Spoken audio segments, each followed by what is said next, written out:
মাসে রমাদান মাসে শয়তানগুলোকে আল্লাহ আবদ্ধ করে দেন, যাতে করে আপনার আমার আমলের ব্যাঘাত ঘটাতে না পারে, সুযোগ করে দিচ্ছেন আল্লাহ।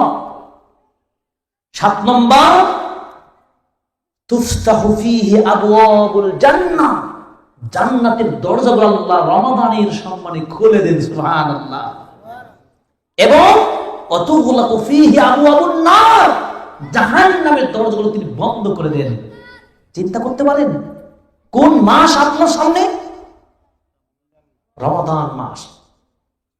8 নম্বর, ফীহি লাইলাতুল কদরি হিয়া খায়রুম মিন আলফি শাহর, এই রমাদান মাসে এমন একটা রাত রয়েছে যা 1000 মাসের চেয়ে উত্তম। বাকি 11 মাসে আছে নাই। এই 1000 মাসের চেয়ে উত্তম এই রাতটি আপনি রমাদান মাসেই পাবেন। 9 নম্বর, ইগফারু লিস-সাইমিনা ফি আখির লাইলাতি মিন রমাদান, রমাদান মাসের প্রত্যেক শেষ রাতে আল্লাহ তাআলা সায়েমদেরকে তিনি স্পেশাল ভাবে ক্ষমা করে দেন, সুবহানাল্লাহ।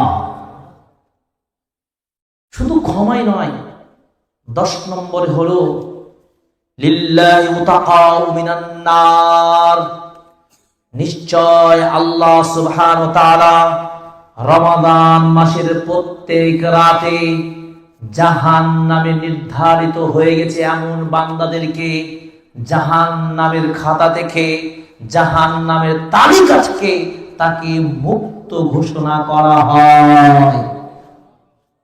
খুশি হননি আপনারা? এতগুলো সুসংবাদ পেলেন, একটাও খুশি হননি?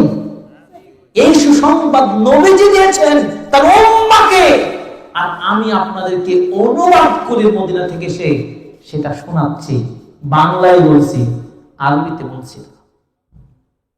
তাহলে কয়টা বৈশিষ্ট্য পেলাম আমরা?